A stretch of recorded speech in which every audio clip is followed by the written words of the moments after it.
No Money But Dreams podcast is for those millennial dreamers who try to be in the top 1%. It doesn't matter what we've achieved.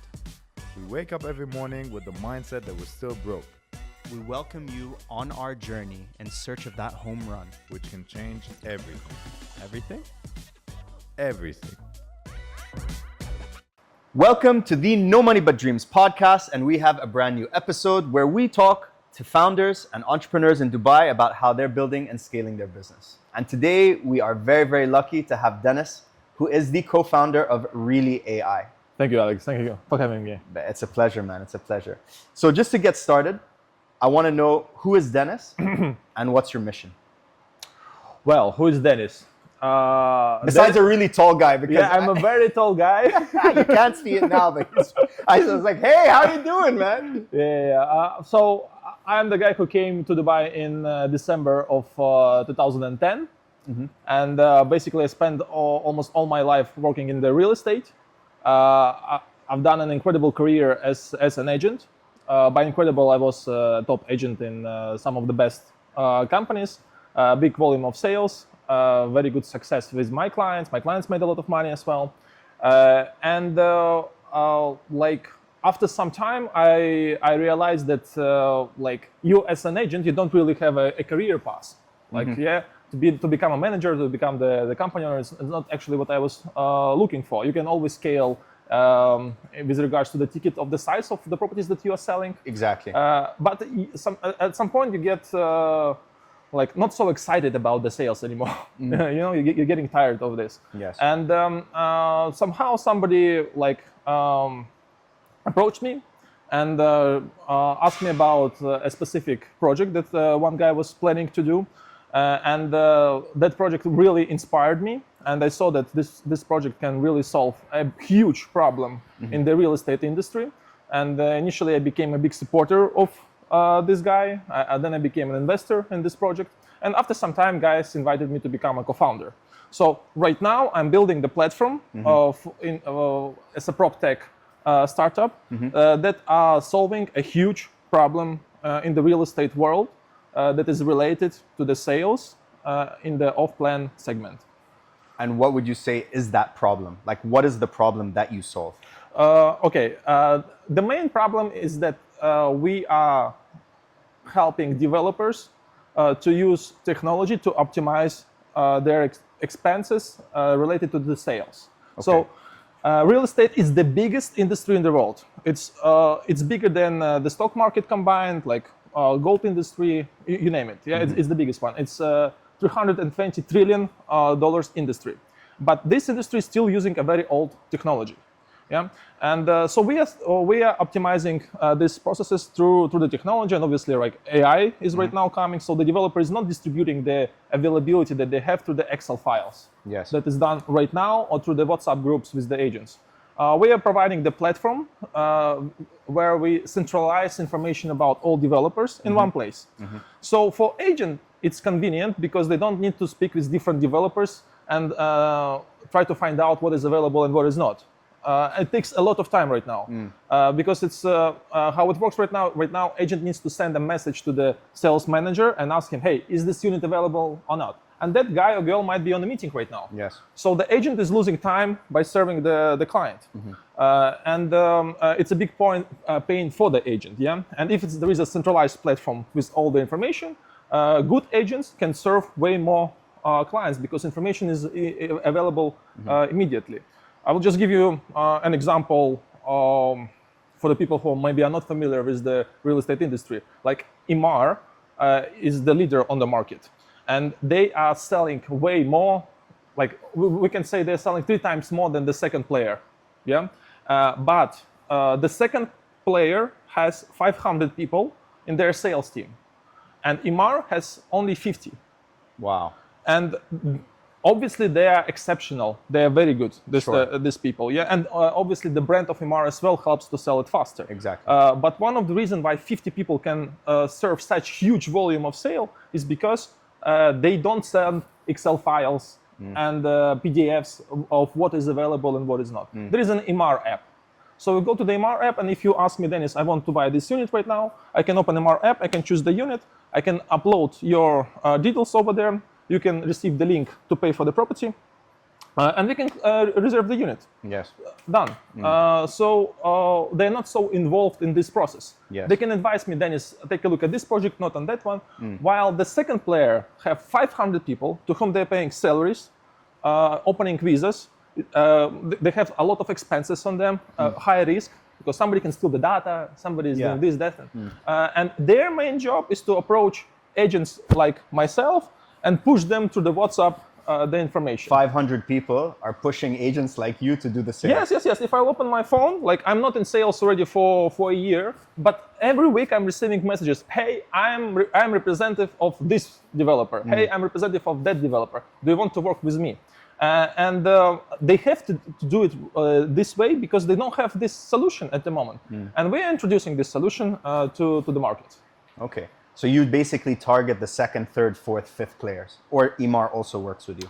Look, EMAR right now don't really need us because they have this option, right? But at some point, EMAR will be happy to cooperate with us also. Sure. So, like just to give you an idea, 5 years ago, the top players, by developers, were controlling 95% of the market in terms of the volume of sales. Yes. Right now, they have 45.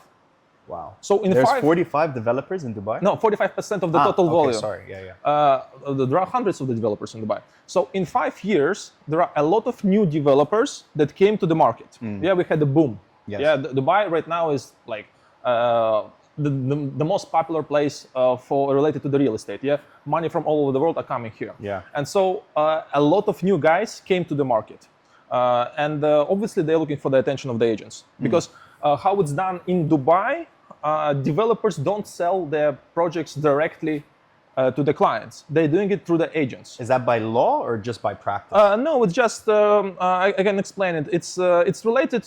It's just business. I will explain you. Like imagine. Well, first of all, 99.5% of the sales are done through the agents. Why? Imagine you are the developer and you have your sales team. Yeah, you start to run ads. Yes. And I am the broker. I'm the owner of the agency. You and we will pay the same amount for lead. Let's say $100. Yes. You paid $100. Yeah. And if your sales staff couldn't sell your product to this lead, you lost the deal. Yes. Yeah. While if I'm paying the same amount, $100 for the lead, I can offer your project, this project, or that project. So I have a high chance to convert the lead. Way higher than an individual developer. Yes. So that's why developers understood, actually, let's give it to them. And it's not like a huge favor because still the owner of the real estate company has a huge risk by paying a lot of money. Like I would not recommend to anybody to become an owner of the real estate company. Yes. it's a very risky job. But yeah, this is how the industry works over here. So developers give it to the agents. So what we are doing, we're basically building a one-stop solution for the developers. So developers, whoever wants to enter the market, who are already over here, they will be happy to use our tech because we are solving so many problems and because we are so efficient in helping them to run the business. Because the tech can help not only the problem of distribution. Obviously, we can teach how to sell, because even if we have EMAR app for all of the developers, still somebody needs to push agents in some direction and highlight specific projects. So we can teach how to sell, and we can help as well with a lot of things related to the admin work. Like, hey, you need to send an invoice to the client, you need to remind him to pay, or maybe you need to automate the payouts to the agents with the commission. Huge problem as well. So we are trying to attack these problems, and it's not like we are increasing the cost for the developer. They already are spending like 2 to 4% for their internal departments. We're reducing the cost. So developer who has right now 500 people, and you need to understand, like, it's not you have 500 people who are standing there for more than 6 months. No, they keep on coming and going, coming and going. A lot of churn. Yeah, a lot of churn. Yeah. So we are providing the tool so developer can keep his top 100 people, let's say, or top 50 people, high performers, who will be able to serve a lot of people and provide an incredible service. Using your tech stack, basically. Yep, exactly. And do you think that there are other people in the market who are your competitors? Do you have competitors right now, or you're kind of the only people looking at solving this problem?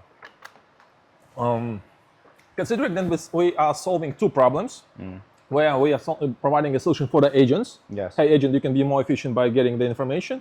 And we're providing a solution to the developers. So on this part, where we're providing a solution to the agents, there are competitors.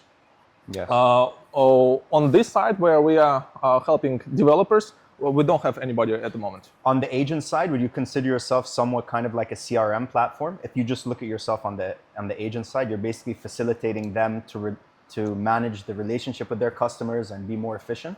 Not really, not really, but we can be integrated to their CRM. Okay.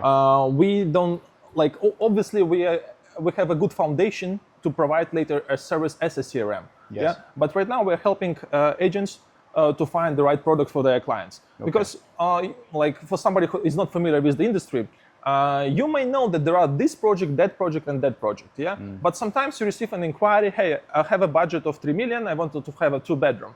And you call to that developer, nothing is available. To this developer, nothing is available. To this one, nothing is available. And then, oh, what can I offer?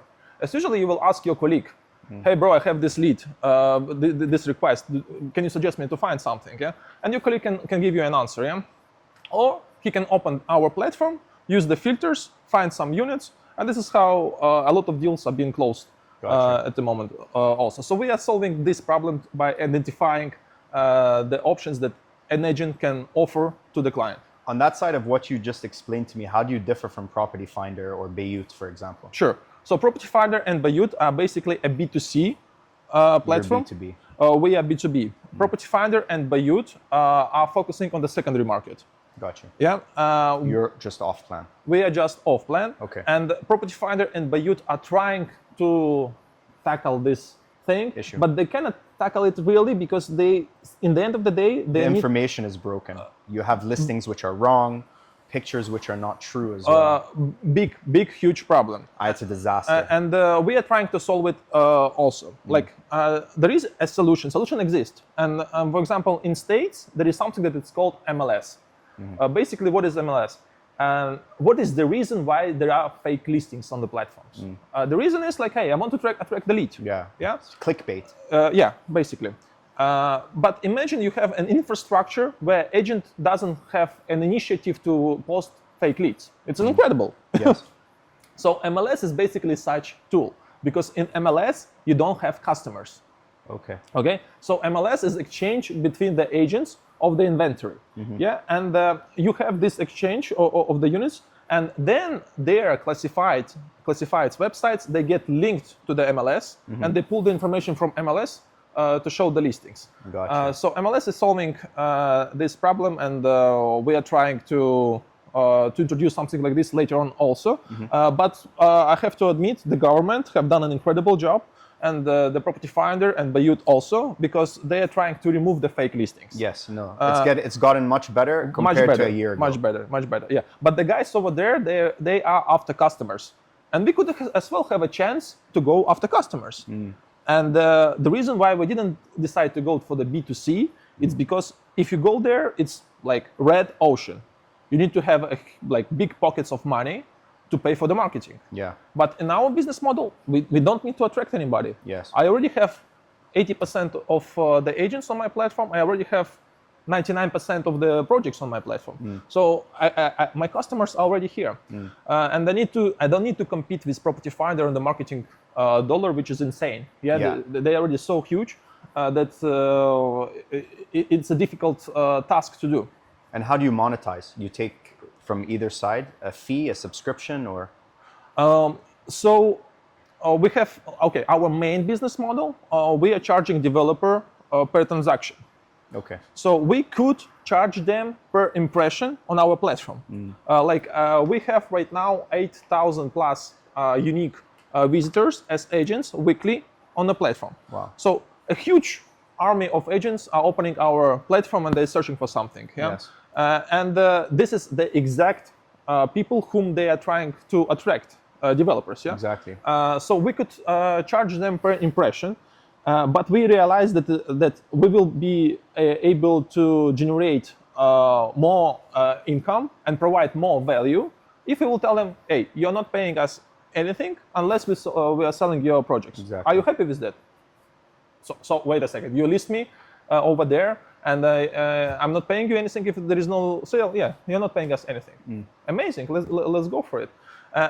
So with some of the developers right now, we have relationships where we are considered as partners, so they are paying us. Some of them not, but slowly, more and more people, more and more developers will become our partners, who will pay us for the transactions. And how do you make sure that that transaction went through your platform? How do you prove? This is a very common question that we are receiving. Obviously, when we become this one-stop solution for all of the developers, where you can reserve the unit through the platform, like Imar app, but for everybody, we don't have this problem anymore. Yeah, because you'll have the payment gateway as well. Yes. Yeah. And by the way, we have like such a big support from different companies who wants to help us to do this. Yeah. So once we have this, no questions. Yeah. But it takes time, it takes money, and the tech needs to be developed. Yes. So it's obviously in our roadmap, but right now we are not ready to do this. And we have a chance to sit and wait while the tech will be ready, or we can find some solutions what can be done. So at this point, basically when agent closes the deal with the developer, we provide him an initiative to open the platform and to register this sale on the platform. And this is basically how we so he's incentivized. He is incentivized in the ecosystem to be trustworthy and to tell you that he's done something. I'm not sure how much time we have over here, but let me tell you the big idea, because because it's actually I believe we are making a huge revolution on the market, in the real estate market in Dubai. So imagine I have right now 30,000 agents, and I have the product. Yeah. Yes. So 30,000 agents is already enough to generate sales. Yes. Yeah. It's enough. Yeah. We already have. How sales. many agents are there in the UAE, approximately? Look, registered agents are just around 20,000. But there is a problem that there are some agents that are not registered, and in Dubai it's a licensed business. Yes. So we're trying to solve this problem. And the companies, whenever they have somebody, they cannot immediately pay for the license, because I'm not sure if you will be able to make it. Yeah, it's a problem as well in the real estate market. That everybody's so excited when they come in, but after a few months they realize that it's not the industry for them. Yes. So right now we have a lot of agents. Yeah, I mean you have pretty much the whole market. And we have the product. Yeah, so the sales already can happen. Yeah, but we were thinking that we can do better. We can do better. And we realized one thing, that you can teach the agent how to sell the product. You can attract his attention, but still some of the agents will be able to push it, to sell it. But some of the agents are not so proactive. Yes. Or there are several reasons. Maybe they don't have clients, or maybe they're not so motivated to actually sell. And obviously, whoever had a team of sales, they know that somebody is performing very well, but somebody needs an extra push. Yes. So this extra push initially was generated by me personally. Yeah. So I was like trying to motivate guys. Hey, let's go. Let's take a look at this. Oh, you're doing Wolf of Wall Street stuff, huh? Yeah. I was pushing them. Yeah. But after some time, we were asking, bro, tell me please, like, you said that you really like the project, that it makes sense to sell it. You see the value that your client can generate over here in this project. Why are you not selling? And they were saying, oh, you know what? The owner of my company is telling me to focus on this project, or maybe they're not providing me the leads, or something else. And we understood that we can actually increase dramatically the volume of sales if we have a support of the leaders. Yes.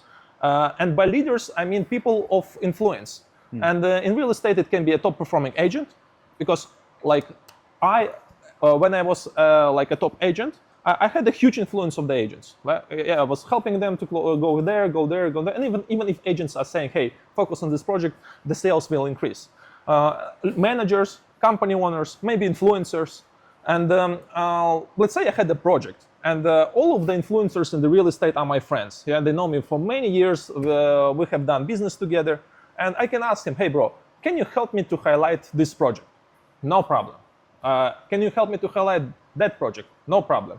Hey, bro, can you help me highlight the third project? Dennis, I'm fucking busy. Like, leave me alone. So they can help me as a favor, all of them, the top performing agents, managers, company owners, as a favor. But at some point, this, they will say, bro, let me do my own business. Yeah. But we found out an incredible structure. And I don't describe it that often online because we are just building it. So maybe we can consider it first time. Yes. We found out an incredible model that works very well in the real estate. There is one company that is the fastest growing company right now in States. It's called EXP. EXP, yeah. So it's the fastest growing company over there. On top of that, this is the company that is listed on NASDAQ. Okay. So if you own a real estate company, you know for a fact that you cannot sell your company. You can sell a database, you can sell your office, you can sell maybe your brand for peanuts. Yes. Okay, you can sell, but it will be a small amount. Yeah, but that company is listed on a NASDAQ. They have right now 90,000 agents. 90,000. 90,000 agents as one company. And imagine this, they have 90,000 agents and no managers. So having an army of agents, you need to push them, motivate them, teach them, bring them to the viewings, tell them, hey, never say this on the phone. Hey, don't send this message to your client, send that message. And somehow they created something that they're not paying salaries to the managers. They have 90,000 agents that keep on growing in the numbers. And they're doing exceptionally well. Like right now, the evaluation is just below 2 billion. Wow. For a real estate company. And that owns no real estate. And it was, that owns no real estate. And it was the worst year in 35 years in the US market. Okay, so the valuation was even higher. Yes. Sometime, yeah. Now, once they will reduce the interest rate, most probably everything will go up there as well. So what they have done, basically, they've introduced to the industry something that is called a revenue share. Okay. Basically, if you invite me to the company, you are very motivated to help me to close the deal. Yes. Because if I'm closing the deal, company makes money, they give you a cut. Now, if I invite somebody else, two of us are helping that person. And like this up to the 7 levels. So the person on the seven levels gets support of 6 people. And it's not just a support, bro, you can do it, yeah? It's actually a support that everybody can feel in their pocket. Yeah, they can it's tangible. Yeah, and they can monetize their time and their investment in somebody. It's genius. Yeah, basically it's MLM, multi-level marketing. Yes. And as usually multi-level marketing has some negative aspect to it. Yeah, like Herbalife and all this kind of came with a negative connotation. Why? Because, hey, bro, I have an amazing shampoo or I have an amazing juice. Yeah. Buy it. Yes. Yeah. And this is the thing that kind of broke some, not broke, but brought some friction into the relationships. And friends were saying, hey, we don't want to invite John because he will start selling us again something. Yes. And obviously there is another terrible interpretation of MLM, which is related to the investment. Hey, bro, I found such a good thing. Like, you need to invest also. Exactly. Yeah. Yeah, and then at the end of the day, it usually becomes like a Ponzi scheme, a pyramid scheme. Yeah. So this is a negative part of the MLM. But in real estate, it's something completely different because you already know your audience. You are not looking for everywhere, going to the networking events and trying to push something to your relative or to the new people at the event. Yeah. The audience is agents. Yes. Yeah. You don't need to sell them anything. You are making money only if you're providing some value to the audience, and they're closing deals. So you can have 1,000 people in your structure, but if they're not closing deals, you're not making anything. Exactly. And this exchange of knowledge is making like miracles in the market. Like I personally, as an agent, I helped a lot of people to make tons of money. Some of them became millionaires. Yeah, and like I have an appreciation as as a person. Yeah, they say, Dennis, we like you. Thank you so much. They always say good things about me, but like with all this involvement, it's not like I was doing hard job. In some people, I saw big potential, and I was telling them a little bit, some words of the encouragement, maybe, or maybe, hey, don't do this, do that. Yeah. Don't focus on this project, focus on that project. With some of them, I was even going for the viewings, and it's really changed lives for some of the people. Yeah, but I don't make any money out of this as an agent. Yes. If I was a company owner, yes, but as an agent, no. It was like a friendly thing. Top performing agents are a huge source of inspiration for the companies. Yes. Agents are looking after them. But we don't have a tool that can help us to monetize this. Even though like we clearly see the value that we can provide. And the people who are getting the value as well can clearly see it because a number of sales are going up. So imagine if I had this tool back in the days. Yes. I would do incredibly well right now from the revenue that I can generate through my network. And I will be more involved in helping others. So what is going on right now in States with EXP? Companies that are like small boutique agencies that like has some like James Real Estate Miami Beach, they are joining the EXP. They still keep their branding, James Miami Real Estate Miami Beach, but somewhere down there it's mentioned powered by EXP. And they build their structures over there under them. Top performing agents are joining there also and start mentoring. And I've been on several conferences of EXP, and I was asking like agent from Miami, like he was making millions in commission a year, good money. Miami's crazy. And I was like, bro, like I was playing, like I don't understand what is going on. I was like, bro, why are you doing this? Like, why did you decide to become like a coach, a mentor? And he told me, Dennis, my goal is to reach 100K a month. And after that, I'm good.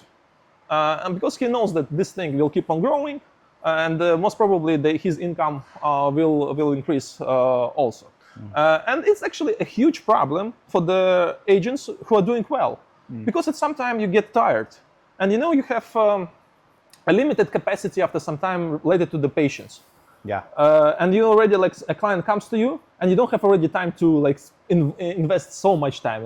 Hey, are you buying or not? Like, I gave you the best product. Are you buying or not? Sometimes it helps in sales, by the way.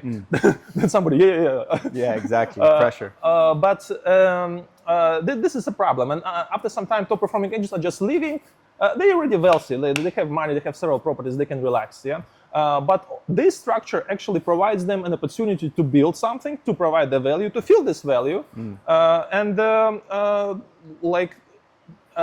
basically to retire at some point. And still have income from the other agents who are still going Yes. This is an incredible thing. And yesterday I met with the founder of EXP. He came to Dubai. Wow, okay. Incredible guy. By the way, he's considered as number 2 influential person in real estate industry in States. First of all, he built all this business. He's an incredible founder. He built all this business without raising anything. He's like, I'm sharing this story from the perspective of the top performing agent. But yesterday he shared this structure from the perspective of the company owner, where he said, like, in 2008, I have 3 offices as a real estate owner. I have to shut down 2 of them. I don't have any money. And I realized that I don't have a business. It's business that had me. And that's why he decided to build some kind of the structure where people can actually benefit for a long term. Okay, so it was a long story about the structure. No, So but it's interesting. It's interesting to look at that and to consider that incentives rule everything in the world. If people are incentivized, then they actually do what needs to happen. And obviously, a lot of new people coming into the industry don't have the experience that you have to know, don't say that to a customer. Is the customer warm? Do you think, like, how do you know whether he has the money to invest? What's his intentions and things like that? And even now at like 36, like I lived in Africa for 4 years in Nigeria. Man, I was running up and down North Africa, South, like Nigeria. I was going everywhere. It didn't matter. But as you get a bit older, man, you don't have the patience, as you're saying. And there are people who have the patience, but just need the knowledge. And as you said, it makes no sense to open a company where you're not building enterprise value. Yeah, because if you really want to sell that, if you're out of the equation and the other top performers are out, the company has no value. Collapsed, yeah. And Glenn, the founder of EXP, he was saying like, I was raised by a businessman. Yeah. And he had a background as a top agent in another huge company that was the number one company before EXP. And he said like, after the crisis, he realized like I don't have a business. Yeah. It's a disaster, yeah. And he actually solved a huge problem on the market. So EXP as a company, they don't have offices, no offices. Basically, they don't pay salaries. Yeah, so it's a cloud-based brokerage where they have this structure. That cloud-based brokerage. Incredible. So they have this structure where everybody is supporting each other. Imagine I have always 6 people who have some benefits if I am succeeding. It's incredible. Yeah. So we understood, and by the way, there is a very interesting case as well in EXP structure. Some of the best people who are performing there like incredibly well are actually coaches. So imagine you are the coach, and there are cases of the coaches from whom I was buying products back in the days, like 7, 8 years ago. I was buying courses how to sell, how to negotiate, how to do YouTube, blah, blah, blah, all this thing. So they are still selling the courses, but they can tell you right now, Alex, you can buy my course or join my network. And if you join my network and I'm your coach, actually I'm getting so much more value from this. And you're getting more value also. Because if you're not selling, it means that I'm not doing something right, and maybe we need to Everyone adjust is aligned. Yeah, and you can buy my course for $5,000 and that's it. Or I can keep on making money by helping you. What other industries can this be applied to in a way which is not Ponzi scheming?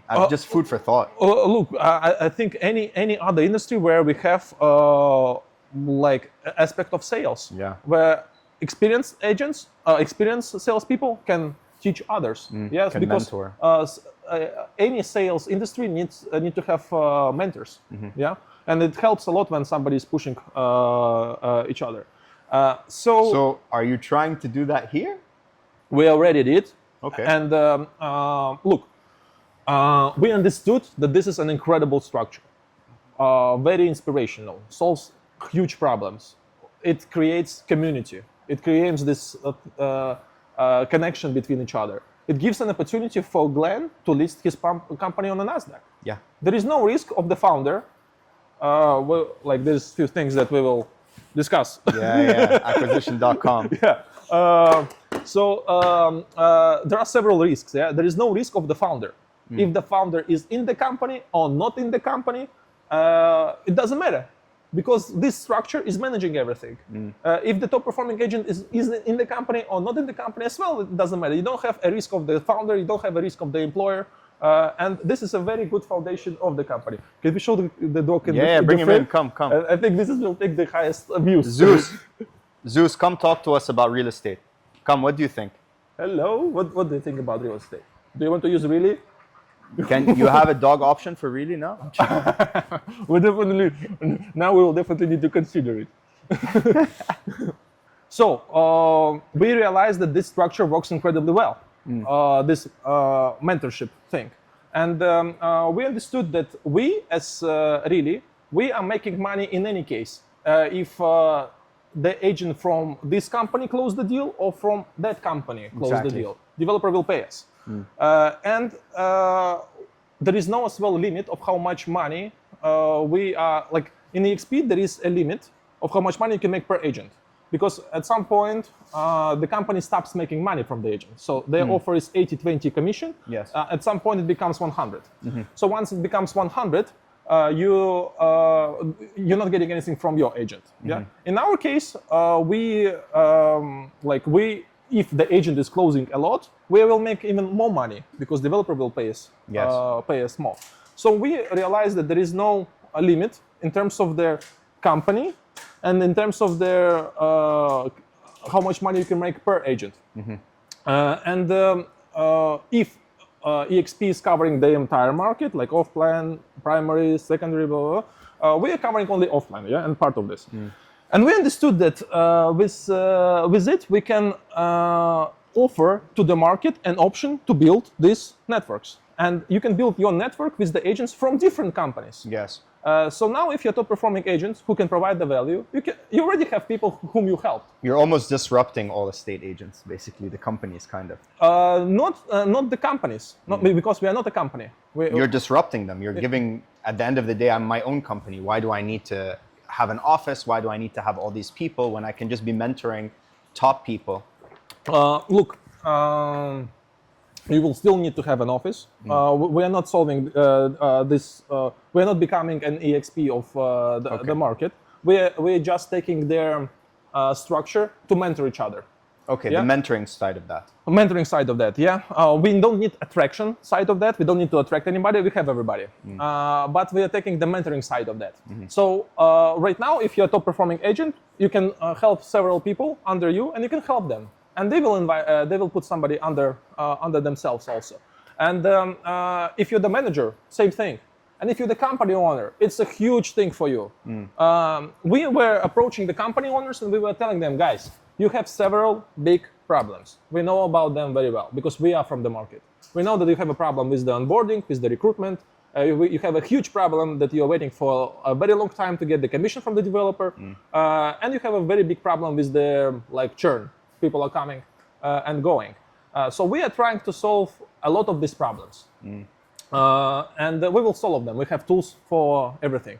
And over here is the structure that you can use, by the way, that will solve some of them also, where you can be on the top of the line, then you have your managers, then you have your top performing agents, and then you have your agents. And everybody help each other to close the deals. Now, if your agent is having a partner somewhere in another country, let's say in UK, and they're closing deals together, there are as well big problem that you need to teach your partners about the product. Now, we will take care of it. You just tell them, go to the release, everything is there.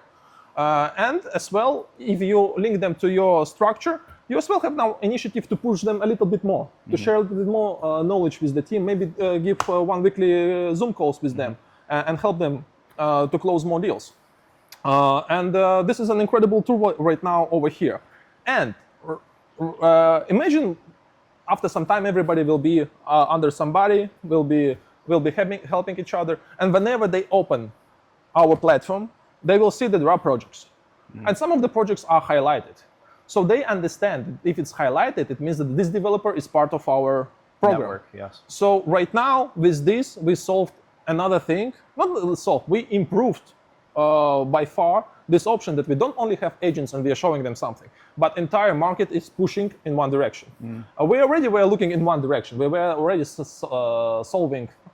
selling projects. Yeah, but with this tool, agents can be more vocal about how did they solve something, and the company owner can see, hey, on Monday morning I have a sales meeting. On my sales meetings, as usually we're discussing some projects. Why don't I highlight these projects? Yeah.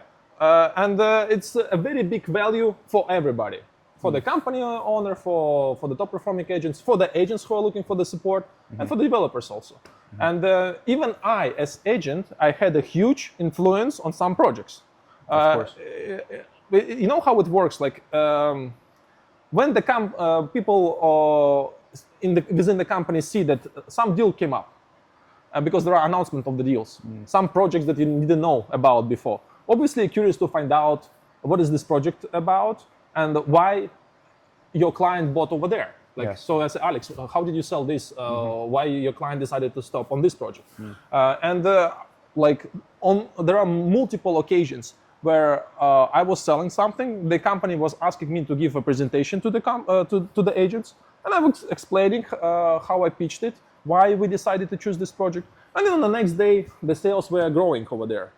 You could see a direct impact in you coaching these guys. Yes. By highlighting, motivating them, and just, a big part of sales is the belief. If you believe in something, it's easier for you to sell. Yes. So if somebody is giving you the information, your belief is growing. Of course. And it's easier for you to sell. So even me as an agent, I have a big impact on projects.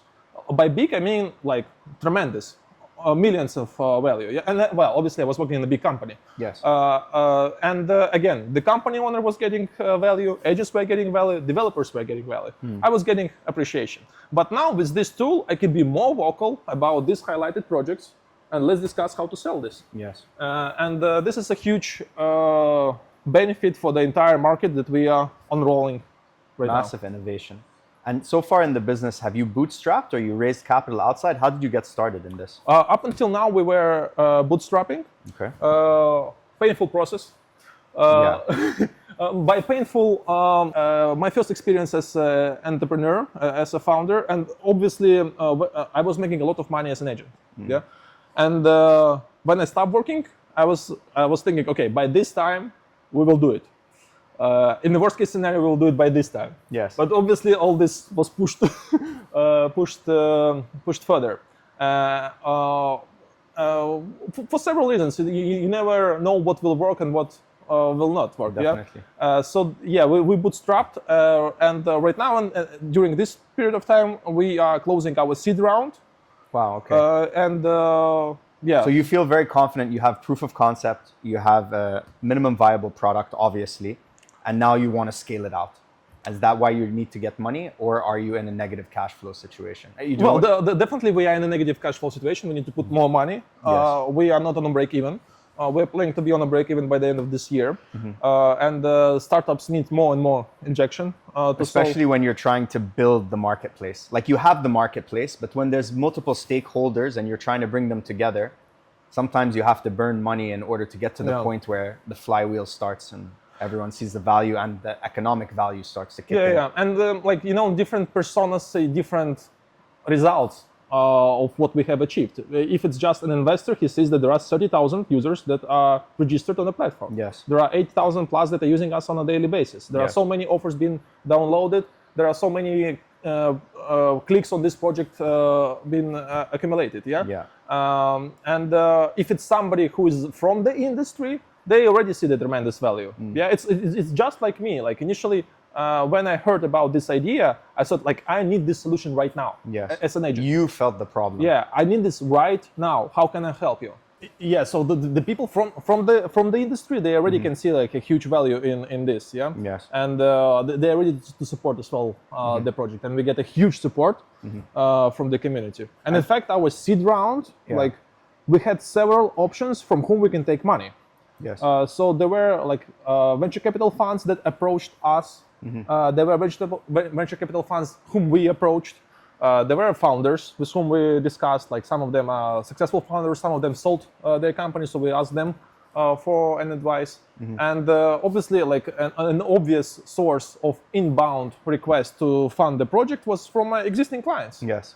People to whom I helped to make money in the real estate, because whenever we were going for the dinner, they were asking like, Dennis, what are you doing right now? I'm doing this. Oh, I'll happy to give money to participate in this. But we realized one important thing. Like for us, as a startup, one of the main and important part obviously is valuation. Yes. We're building this later to hopefully go to the IPO or have a juicy exit. Yes. Or if somebody comes with the offer, definitely we can consider it. But we are increasing the valuation of the startup. And the simple formula for valuation in venture capital world is revenue multiplied by a multiplier. Yes. And our revenue comes from sales. Yes. From the volume of sales and from the commission. So the higher the commission, the higher the revenue, the higher the volume of sales, the higher the revenue. And we understand very well that the venture capital fund cannot really help us to increase the volume of sales. Yes. Or commission. My clients cannot do this. Some other angel investors cannot do this. But there are people on the market who can easily help us to increase the volume of sales. Yes. And to increase as well the commission. So we approached them. And we told them, guys, here is an opportunity. We have two options how we can build strong relationship with leaders. First of them is this revenue share model, which we call ambassador program. And the second option, you can participate in the seed round. So we had a seed round. We we reduced the ticket size so more people can participate in the seed round. Obviously, some of them were saying, hey, I'm ready to take the entire round. But it's kind of, to reduce our risk, for us, it's better to have several players with us and to have the support from them. And you raised the seed round, it's finished now? Oh, well, we are overcommitted verbally. We accepted offers from some people because we know that, yes, we need them with us. Yeah, they can deliver you value. Yes. So yeah, it's not about the money. It's about the value that they can provide to the company. And as well, we are looking at this from the very strategic point of view. Because if you'll take a look, for example, at the list of the top 20 companies of EMR this year or last year, and if you'll take from 3 years ago or 5 years ago or 10 years ago, it's different companies. It's rarely when somebody is so successful that they always stay on the top. So for us, it's obvious that we need to have a relationship with different markets. So some companies represents this market. Some company has Chinese investors. Some companies have investors from Europe, from States. So for us as a platform, it's important to take care of all of these markets because like for the last, well, we can say from 2021 up to 2023, there was a huge wave of the money from Russia and Ukraine. Yes. Yeah, and they were on the top, and we could miss this wave if we didn't have people who are taking care of this market. Yes. So that's why we are allocating. It's like diversifying your portfolio, basically. Yes, reducing the risk. Yes. And by like if they can help us to increase the volume of sales and can help us to increase commission. Because if you're the company owner of the huge off-plan company, you're generating hundreds of millions of sales amounts, your call to the developer where you say, hey, I'm supporting this project, we will focus on your inventory, go meet with Denis. Yes. It's easier job. Even though we're already providing value, it's easy for me to meet with developers. All of them are happy to discuss all these things because we look in the same direction. Yeah? Yes. But with their support, we can do it faster. Yeah, I need to diversify different markets, and this is exactly what we are doing right now. Are you able to talk about your valuation or how big the seed round was or anything like that, or not really? Look, when you are a startup, there is a huge conflict. Not conflict. It takes a lot of time to define what is the valuation at the specific period of time. Sure. Especially at the seed round. And we can spend months arguing what is the right valuation. Because the investor will say, show me your revenue, show me this, show me that, tell me about your competitors. And the founder will tell you, wait a second, look what will happen in 3 months. What will happen in 6 months? Yeah, we cannot consider current stats to define the valuation. Yes. So that's why guys from Silicon Valley came up with a solution to solve this problem, which is called a safe agreement. Yes. And like we are raising at a safe. So what is a safe? Safe, it's a simple agreement for future equity. So if you are an investor right now in the startup, and we cannot discuss with you the evaluation, and we are running out of time because somebody else is coming in with the bigger pockets and stuff, we don't have time to discuss all this thing, and we don't have time for your lawyers to go through the documents. Yeah? Especially American lawyers. Yeah. We don't have time, and I don't have funds to hire lawyers to argue with your lawyers. Because maybe your lawyer will put something in the contract that will backfire to me later on. Yeah, so I don't have money to hire such good lawyers to argue with your lawyers. So huge problem, and this problem is solved by a safe contract. And with the safe contract, they understand that if right now we don't know valuation, at some point we will know what is the valuation. Exactly. So as per the safe agreement, there are 2 conditions. You can get a discount or you can get a cap. So with the discount, it's quite clear. Yeah, a market standard is 20%. So you can, if an investor gets into the project with the safe and with the discount of 20, it means that when the next round happens, he gets a 20% discount from that valuation. Or with the cap, you determine a specific amount above which the valuation can go higher, but it can be lower. Yes. So let's say the cap is 50. valuation is 100, it means that his shares will be converted at 50. Yes. But if something went wrong and the valuation is on the next round is 20, his shares will be converted at 20. So this is how this problem is currently being solved. Makes a lot of sense. And how do you see the venture capital market or the market for raising funds in the UAE versus America, for example? Well, there is obviously a huge difference. And I've been 2 times in Silicon Valley last year just to understand how it works, what is going on over there. I met a lot of people over there. I visited several offices and discussed with about all of this. There definitely they have a completely different culture, and that culture is like way more supportive, even supportive among the founders. Like where like you and I, we can meet over the coffee, we can brainstorm something. Maybe you can give some ideas to me, I can give some ideas to you. And here definitely the culture is not on that level yet, where like we can support each other. But it's keep on growing. It's keep on growing. And with the fact that there we have way more money, obviously it's as well a problem. But the solution over here will be when we will have way more successful exits. Yes. So one of the biggest group of owners of venture capital funds over here are basically people who were working in some of their companies, like in Kareem, like Aramex. Yes. So they had the successful exits. Now you have several millions in your pocket, and you feel like, hey, I understood this journey. I'm ready to support Other people, yeah. And we don't have enough exits over here. Yes. And if you think about it from the investment point of view, if you are in States, Middle East looks like a risky investment. Yes. Yeah, you just no, I don't feel like.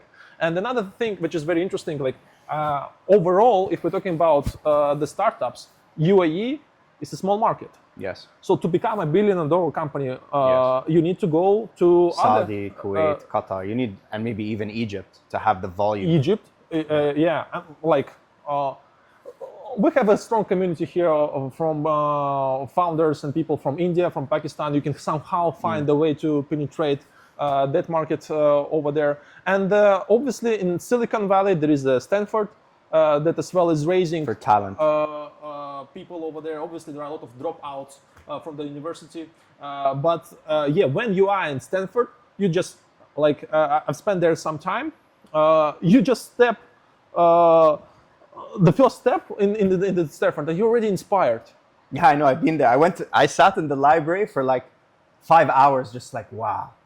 I feel smarter just Yeah, you because feel I went smarter, in yeah. I went in the library. It's unbelievable. And you walk, you see like the picture of different founders, and we don't have it here. Yeah, Yeah. you walk over there, and you already feel inspired. I Yes. want to do something. Yes. They have done it, and they were over here, and they are uber successful. And yeah, here's the tech guy. Yeah. So we can become friends and build something.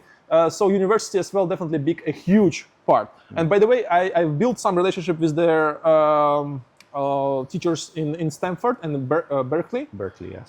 And they are open to come over here and to give a speech. So let's arrange something together. Yeah, for sure. I would love that. That would be amazing. So we can fly him here. And Jesus, there is such an incredible guy. He was like, he was helping Bill Gates. He has so many stories to share. Like he was giving us a tour, and you pass 15 meters, and over here we were discussing this problem. Over here we were discussing that problem. So we don't have it here, Yes. Unfortunately. Obviously, the internet helps us to Yes. get inspired by them, Yes. because we can see them on social media, we can see the podcast and stuff. But definitely, the Stanford is a huge thing over there that pushes as well this entrepreneurial journey. And there they definitely have a way lower, how to say, judgments about failure. Yes. Yeah. If my company fails next month, people are, I told you. Yeah, exactly. It's a completely different culture. Yeah. Yeah, and but there they understand. Like, wait a second. If somebody tried and he failed, he learned something. Yes. Yeah. Here, no.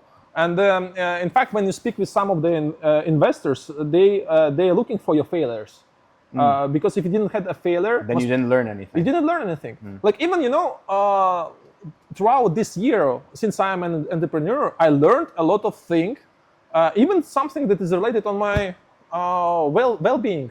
Like once you have a huge stress level, you feel like down. You understand like, oh, I cannot live like this. I need to realize that what am I doing wrong? So you need to adjust this, that, pam. Yeah. You become really, really in tune with your body and your mental health like an engine. Yeah, and here you start having sauna, ice bath, Yes. because the level of pressure Yes. that founders have is insane. Yes. And you need to adapt, even like on these small levels. And obviously you as well learn from the mistakes that you have done. And right now you understand that I will not do it this way. I will only do it that way. So there they appreciate the failures. Here we have like a huge judgment. I mean, look at Adam Newman, man. WeWork was pretty much a failure, and then they funded him again to do his next project, which is like WeWork for housing or something. And that was considered a massive failure.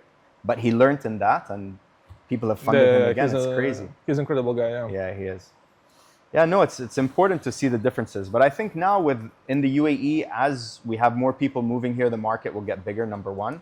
And number two, hopefully the capital markets like IPOs and things like that, if there's some successful ones like Tabi, for example, in Saudi Arabia, and we have some successful startups which can hopefully exit here, then because at the end of the day, the crown jewel is an IPO, right?